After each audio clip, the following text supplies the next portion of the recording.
All right, section 7.2 is called volume, and this is the disk method.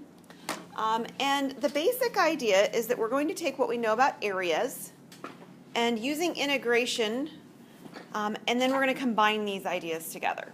Okay, so imagine taking a two-dimensional shape and then spinning it around a line. So you can kind of do it really easily with a triangle. So if you took a triangle and you spin it around a line, it actually turns into a cone.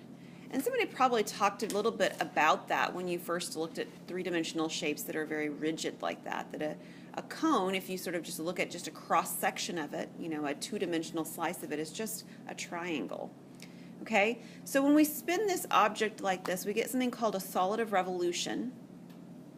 The line that we're spinning it around is called the axis of revolution. And the simplest object that's like this is called a disk. So in this section, we're going to do two different kinds of objects, disks and washers. So the simplest object is a disk. Okay, so what we're going to do next is we're going to actually watch a video of this spinning so that you can get your mind wrapped around how this works in 3 dimensions, okay? Okay, so hopefully after seeing that video, you can kind of get the sense that what you really need in order to set up these integrals is you really need the representative regions, right? You need that little sliver, that rectangle that he was drawing in order to do that. You don't actually have to draw the three-dimensional shape. It's nice to visualize. We don't need it to set up the integration, right? So we're going to do an example now. Let me reiterate his formulas first, and then we'll do the example. I'm sorry. So the volume of the cylinder is where he started. The volume of a cylinder, of course, is pi r squared h, where h is the height of the cylinder, or in our case, the disk. And as we let h go to 0, we have the disk method, and the volume is pi times the integral from a to b of the radius squared, so that's this capital R of x squared dx. Or if the volume is drawn where it's with respect to the y-axis, then it's pi, the integral from c to d. There's really nothing special about me putting c and d there. I just don't want you to think that the a and the b from the x variables match the y variables, because they usually don't. So there's different letters there to sort of indicate that. And then r of y is squared dy. R of x or r of y is the radius of our rotation and is the equation in terms of x or y that we are spinning. So whichever one you're using, you have to solve for the appropriate variable. And that's what you saw him do in that last example, is that he actually had to solve it for x because the radius was supposed to be in terms of y.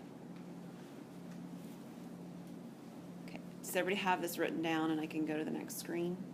Okay. All right, so here's our example. This is the same example he ended with at the end. Y equals the square root of x. We're going from y equals 0 to y equals 3 to bound our region. And we're going to find the volume of the solid created by using the x-axis as the axis of rotation. So that's not actually the process he did. He just had the same equation. So what we need to draw is we need to draw the representative rectangle. So when you're doing these, you need to have that image in mind. And I want you to draw them, at least until we get so sufficient at doing this that it's in our mind and we don't have to. So I want to see that you have drawn this equations graph. So this is the graph of y equal x squared, so it looks something like this. It's supposed to go out from 0 to 3 on the x-axis. What would that be on the y-axis? From 0 up to what? Oh, well, y equals 0 and x equals 0 on this one are the same, so it's okay. Yeah, but that's a good point. Yes, it could make a difference depending on our equation. On this one, when y equals 0, x equals 0. What will y equal when x equals 3? Square root of 3. Yeah, so I was wanting to get that labeled on here, but good question, Abby. Thank you for that.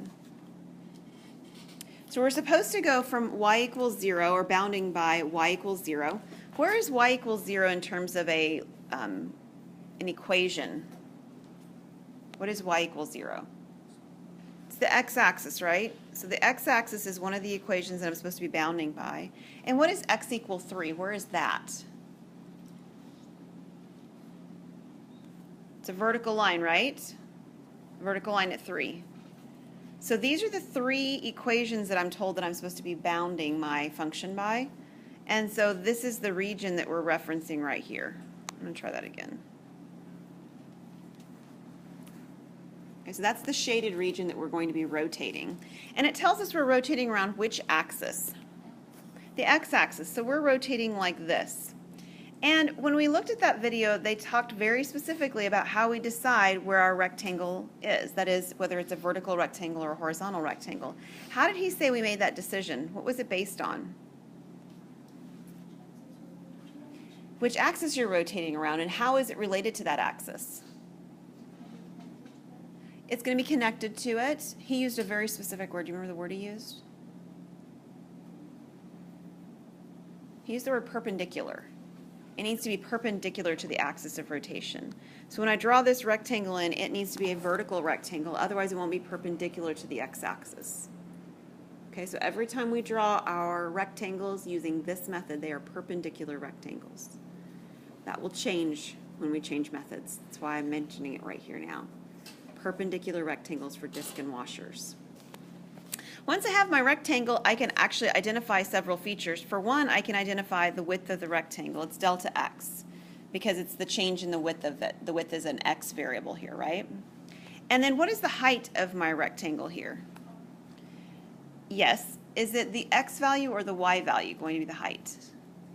It's the y value, right?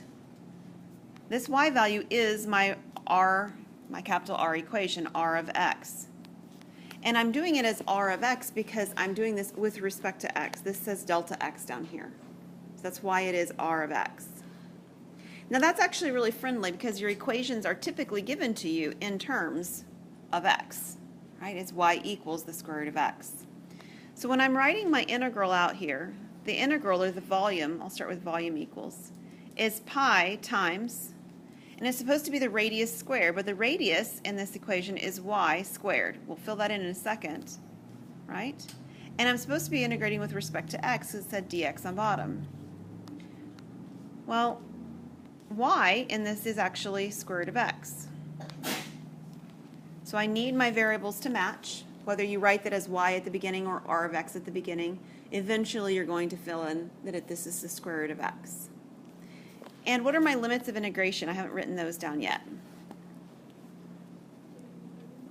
0 to 3. How do I decide if they're 0 to 3 or 0 to square root of 3? Yeah, it depends on the axis that you're using. Since we're doing this with respect to x, I need the x limits of integration. So on an x-axis, this goes from 0 to 3. All right, so the first step is, of course, to square the square root of x, which gives me x. What is the integral of x? X squared over 2. And we're going to evaluate that at 3 and then at 0. And if I evaluate that at 3, I have 9 halves. And evaluating it at 0, I have 0 squared over 2, or just 0. So this area, excuse me, volume, ends up being what? 9 pi over 2.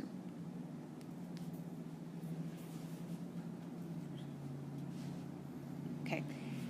Typically speaking, the integration is not the hard part of these problems. It's the setting it up that can mess people up. Okay, the setup is usually the most difficult part of the problem, not the integration. So, there's another video, I think, next. Let me see. Yes. I wrote y because my actual radius is the height y of my function. So if you don't want to write y, you don't have to here. You can write this right here as r of x. Instead, that's how he was doing it in his video. He was writing it as r of x. But I wanted you to see, at least in terms of the picture, that the reason that it is r of x is because it's the height, and the height is a y value. And in a minute here, I don't know if it's the next example, but one of the examples later, the height will actually be the x variable. It'll be what looks like a horizontal height instead of a vertical height. All right, so the next one we're going to look at is sort of this says disk method. It should say washer method. Disk and washer method are super similar, so you'll feel like, I think we already saw this a little bit, and you're right, you did see it a little bit, but it has some different features to it because it is a washer instead of a disk. All right, so as we extend this idea of disks to include washers, and it's on page 449, the volume is equal to pi times r squared, capital R squared minus little r squared times W, or H, depending on what you're using. They're using W in this formula to represent the width your book is. But that W is either dx or dy, depending on the one you're using. So this is the washer method with respect to x, and obviously if we change all the x's for y's, we have the same one with respect to y. So the volume is equal to pi times the integral from a to b of capital R of x, that's the outer radius, if you want to write the word outer there, minus little r of x squared, that's the inner radius squared, and then dx is the width of our rectangle, or the height of our washer if you prefer, where r of x is the outer radius, little r of x is the inner radius, which is what I was mentioning. Okay, so it's all about setting up the representative rectangle, the representative region that we're looking at. If we can get that piece set up, then all the integration will come from there. Okay, so we don't have to see the 3D picture to actually be able to do these particular problems, which is really good because sometimes it's very tricky to draw them. All right, so we're going to keep using the exact same function the whole time, y equals the square root of x. Because what I want you to focus on is how it changes based on whether you have a disk or a washer and which axis of rotation you're focusing around. My concern is not the integration. My concern is the setting up of the integral. And that's what changes based on those facts. Okay? So every single time we draw this, we're going to draw the same picture. So we're going to draw our picture that we had on the previous screen of the square root of x, and it's going along the same limits of integration in every time as well. So from the the x-axis, because that's y equals 0, the line at x equal 3, and the curve y equal the square root of x.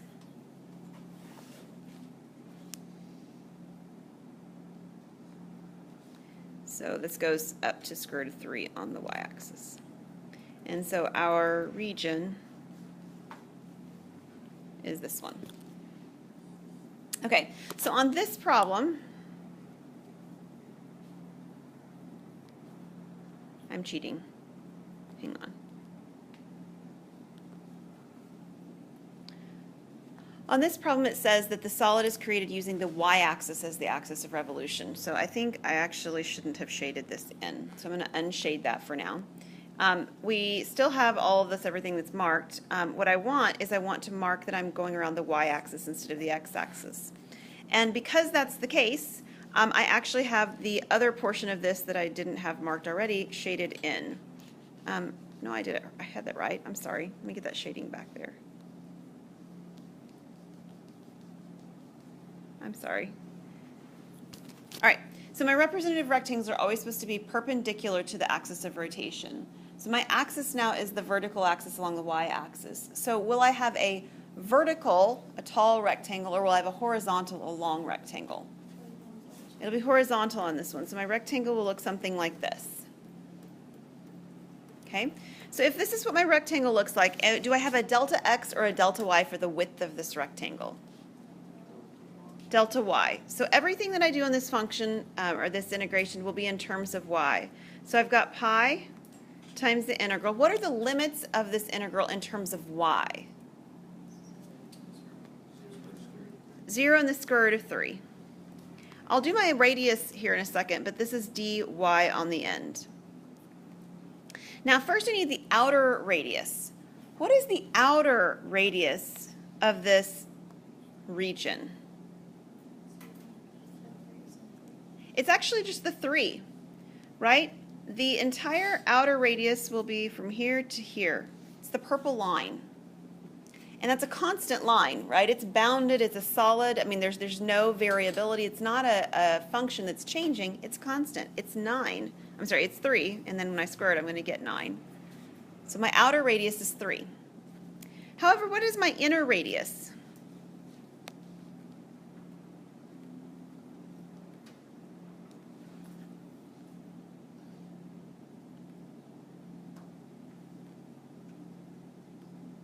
It's not 3, right? What is it?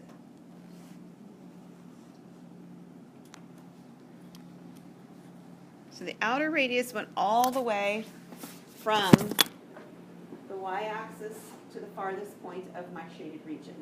The inner radius has to go from my y-axis to the nearest point of my shaded region. What is it? It's square root of x, right? It's the x value. It's the function anyway, right? It's the function. It's this distance right here, and this distance is an x value.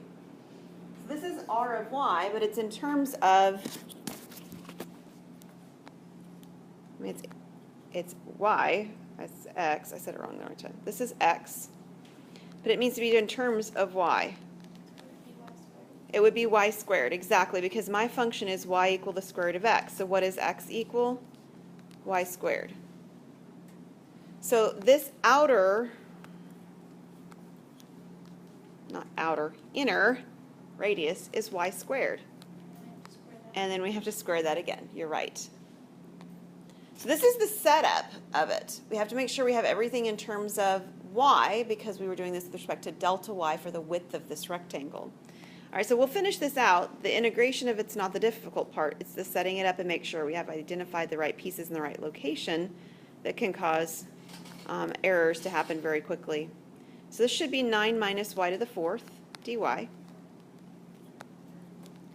What is the antiderivative of 9 minus y to the fourth?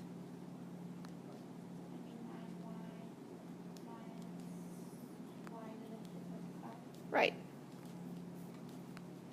And then we're going to evaluate that at square root of 3 and at 0. All right, so this is 9 square root of 3 minus the square root of 3 to the 5th over 5.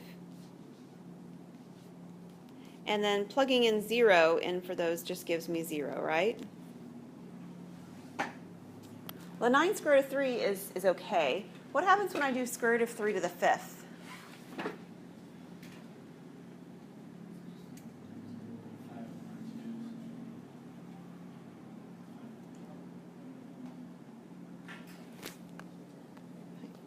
I can see you guys are thinking through the right pieces, so let me write down just this portion of it up here. So this is square root of 3 to the 5th.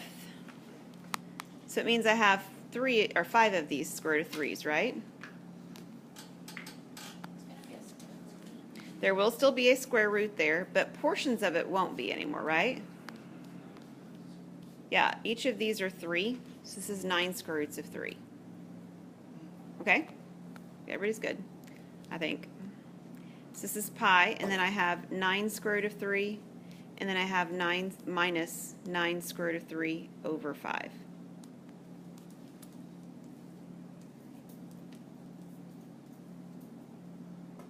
So what do I get when I take the square root of 3 part? I'm not concerned about. You can kind of ignore it for the moment. What happens when you do 9 minus 9 over 3? Well, what's the 9 over 3 going to be? Yeah, that's just 3, right? So this is 9 square roots of 3 minus 3 square roots of 3, which gives you what? I'm sorry, that's not supposed to be a 3. I read my own writing wrong. That happens like never. That's a 5. Let me write that much more clearly. All right, let's try that again. What happens when you take 9 minus 9/5? That's what I wanted to do.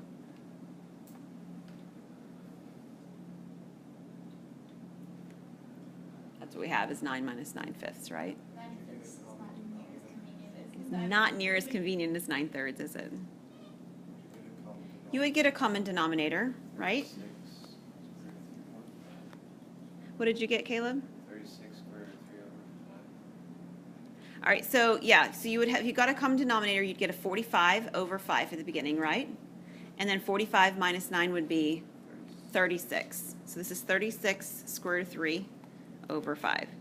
And there's a pi in there, don't forget about that. So this is 36 square root of 3 over 5 pi.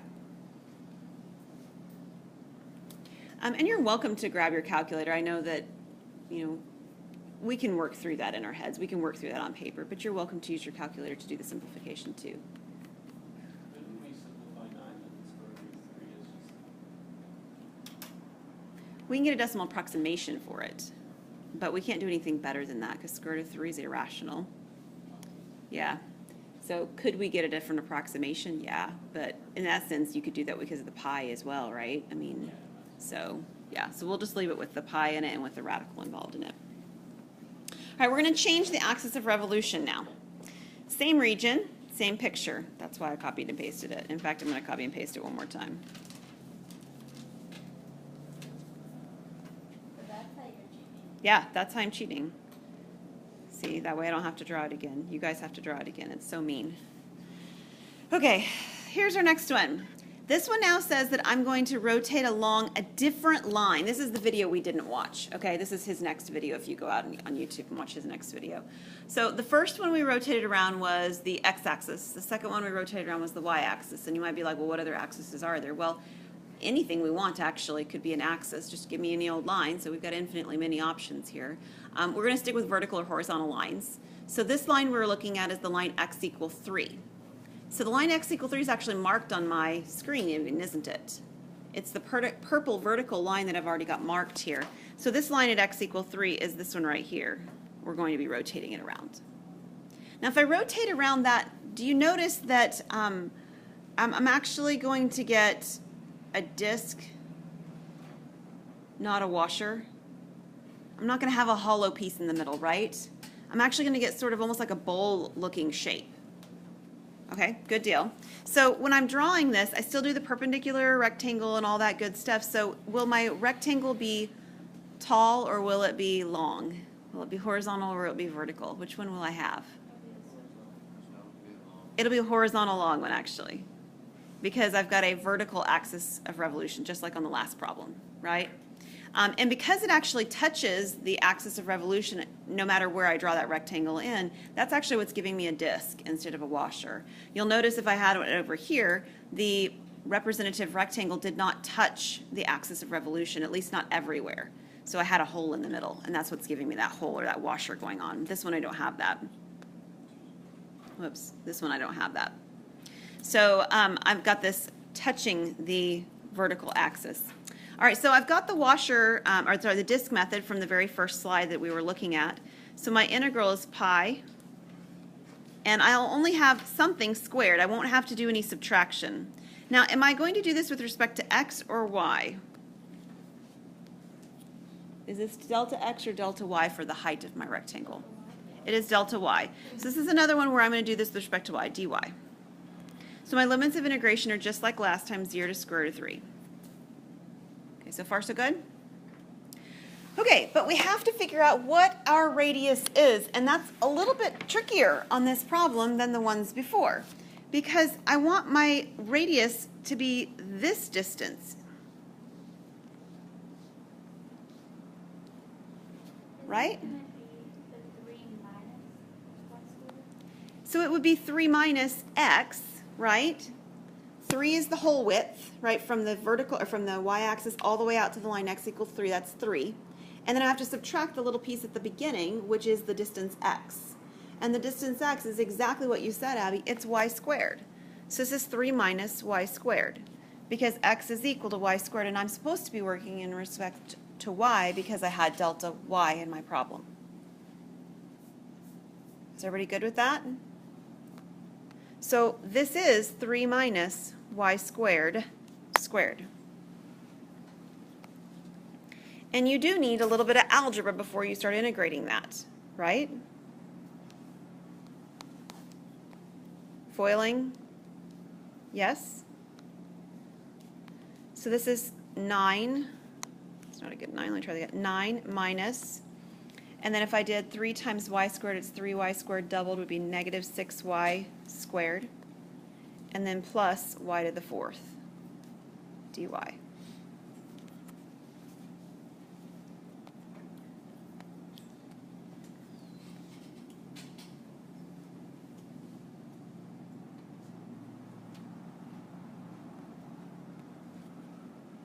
All right, let's integrate.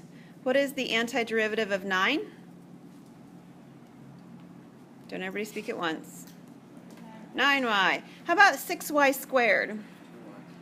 That's 2y cubed. That one's nice. And then what about the y to the 4th? Yeah, y to the 5th over 5. That one's kind of the uglier of the three, ugliest of the three. And then I'm supposed to be evaluating at square root of 3 down to 0. The friendly thing is that since I keep evaluating this at 0, I get 0 on the last part. I mean, that is kind of friendly. Putting the number square root of 3 in this is not maybe especially friendly, but we have 9 square root of 3 minus 2 square root of 3 cubed plus square root of 3 to the 5th over 5. And then all of this would be subtracting, plugging in 0, but that just gives you 0.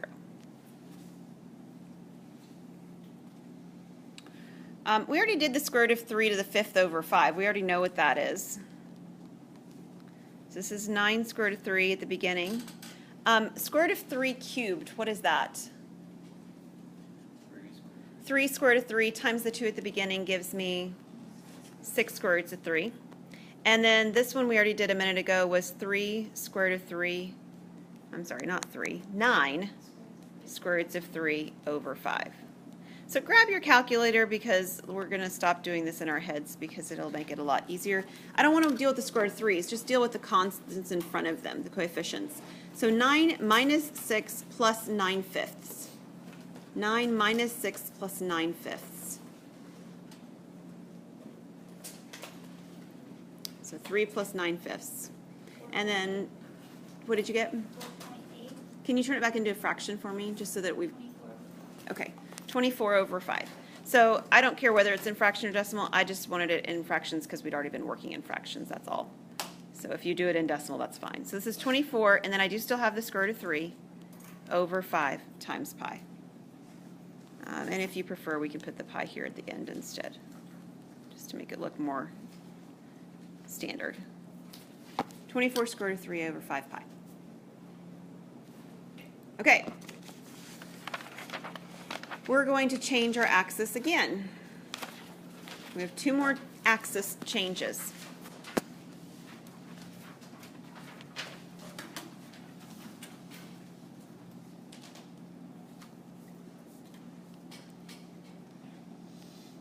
All right, our next axis changes it to the line x equals 6. Where is x equals 6? Yeah, it's further down, right?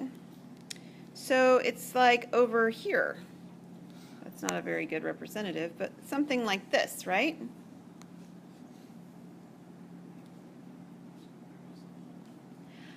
So I'm spinning around this line instead. It is going to be a washer. Very good. Sorry, I got to make this smaller. I'm not going to have space enough to do anything. Yeah, I've got a washer. And I have the same representative rectangle as last time, though, right? And that hasn't changed because it's still got to be perpendicular to the axis of rotation. So it is a washer. I've got the integral. Is this delta x or delta y? Delta y, that's our favorite right now, apparently. So I've got 0 to square root of 3. And I've got delta y. So dy out here on the end. It is, like we said, a washer. So I'm going to have 2 radiuses that are subtracted. The first radius is the same radius, similar anyway, as to what I had before. So take a look out here. I've got this outer radius that looks like this. Right? That's the outer radius. So that's a little different than last time. What is that outer radius going to be? Right. It would be 6 minus y squared. Last time it was 3 minus y squared because it only went out to 3. Now it's going all the way out to 6, so now it's 6 minus the y squared. So the outer radius is not the radius of, it's not the piece that's the representative rectangle. It's going all the way back to the farthest point away from the axis of rotation. All right? So the whole distance here is 6. And then I'm supposed to be subtracting off this piece right here.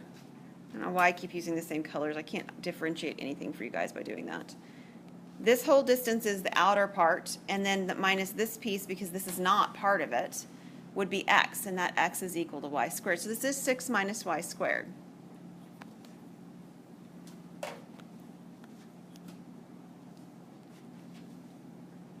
And that's squared. That's the outer radius squared. What is my inner radius? Yeah, it's just 3. How did you know that? Yeah, Yeah, it's just that space in there that I've got the hole in now, right? It's the distance between that line x equal 3 and line x equals 6, so that is 3. So this is minus then 3 squared. Okay, a little bit of algebra to start this. Oh, I left something out. Nobody told me I did it. The pi. Let me get it in there. We would have caught it eventually, I'm sure. All right, so then I have the same kind of thing I did before. I've got to square things out, simplify them. So this is 36 minus 12y squared plus y to the 4th. And then I have minus 9 dy. So what is 36 minus 9?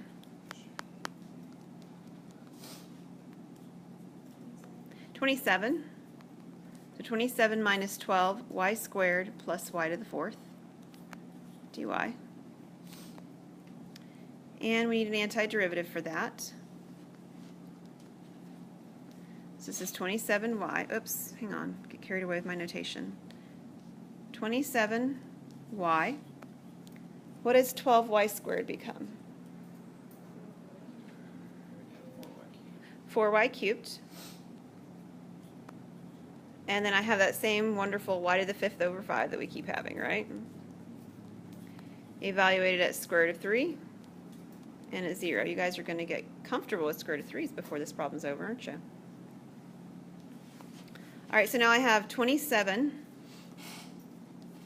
square root of 3 minus 4 square root of 3 cubed plus the square root of 3 to the 5th over 5.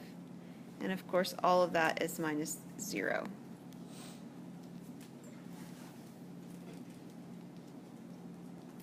All right, so 27 square root of 3. Square root of 3 to the 3rd is 3 square roots of 3 times the 4 gives me 12 square roots of 3. And then over here, we did this one multiple times now, is 9 square roots of 3 over 5. So what is 27 minus 12? 15. And then 15 plus 9/5. What does your calculator give you with a fractional version? So this is 84 over 5, so it's 84 square root of 3 over 5 pi.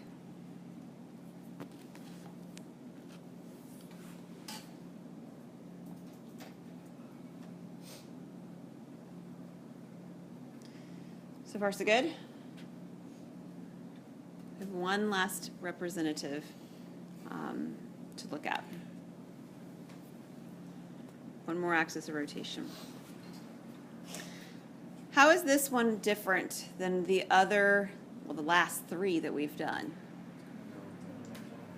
It is a horizontal axis of rotation, isn't it? It's y equals -1. So it is going to feel different because I'm not rotating it around a vertical axis but a horizontal axis. So when I draw this one in, it's actually down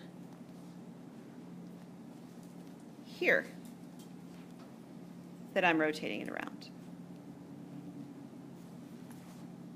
So when I draw my representative rectangle, how will it look?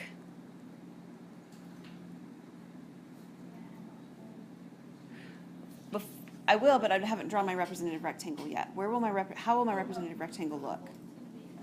Yeah, it's going to be vertical, right? It's going to be sort of tall and skinny, if you will. It has to be perpendicular to that blue axis of symmetry line that I drew, so it is going to be a vertical rectangle, which means, do I have dy or dx? Yeah, this one's delta x this time. Okay, so that's different. I mean, we keep doing this with respect to y, and now this one is with respect to x. So my limits of integration will be 0 and 3 because it's with respect to x. And it will be dx on the end instead of dy. Now, Abby already mentioned, and she was right, this is a washer. You have a hole in the middle, right? It's that gap between the x-axis down to the line y equal -1. So I do have a washer. So my outer radius is like this. What is that?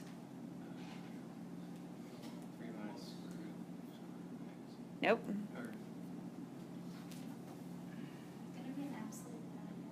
Nope. Oh, we're getting so close. It's 1 right? Where did you get the 1 plus, Seth? You're right. Where does that come from? That bottom distance, right? It's 1 plus this other piece. So we've added on this 1, plus we need this piece added on as well. What is that piece? What is that height?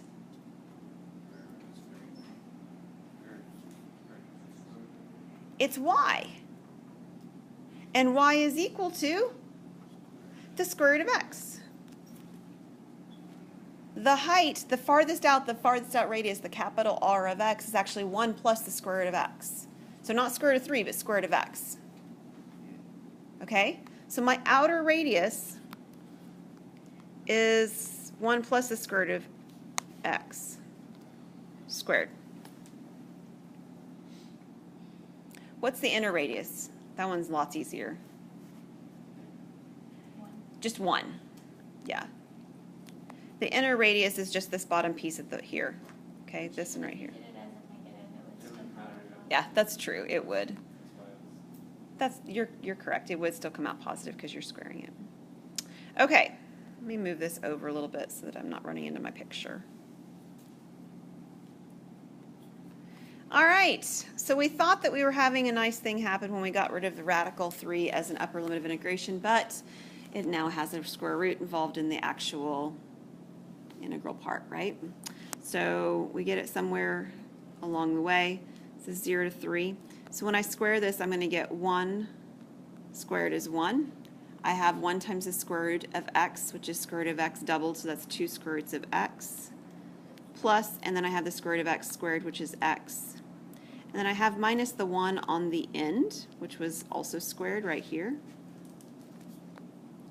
So these cancel. Whoops, not that, there. So I'm going to integrate from 0 to 3, 2x to the 1/2 plus x. All right, so what is the antiderivative of 2x to the 1/2?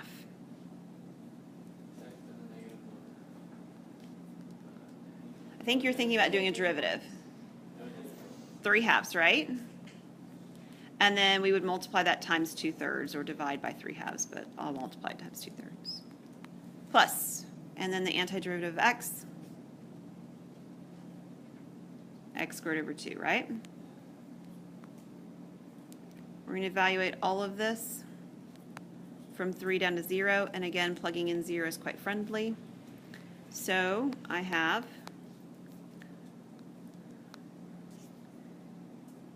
2 times, I'm going to put this back in as the square root of 3 cubed.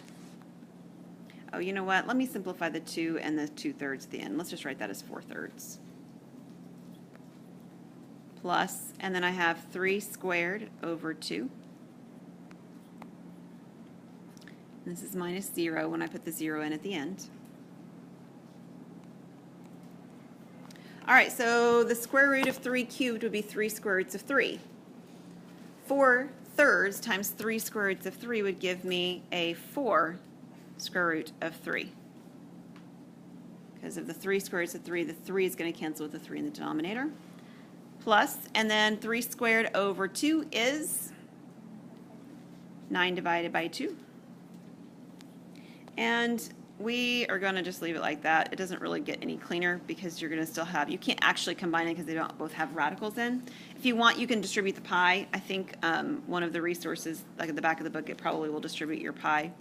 Let me write it the same way I already had it. I had 4 square root of 3 pi. Please make sure your pi does not look like it's underneath the square root. That would not be okay.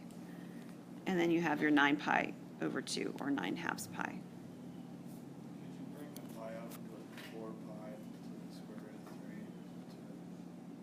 Well, that's how it was before, right here. The pi was out. I don't care which of those versions you leave it in, Seth. So if you leave it like I circled in the yellow, that's okay. But there's no way to combine the 4 square root of 3 plus the 9/2 in a cleaner way. I mean, we could get a common denominator, that's fine, but I can't actually combine them like I did in the other ones because they don't both have a square root of 3 in them. Any questions on that one? All right.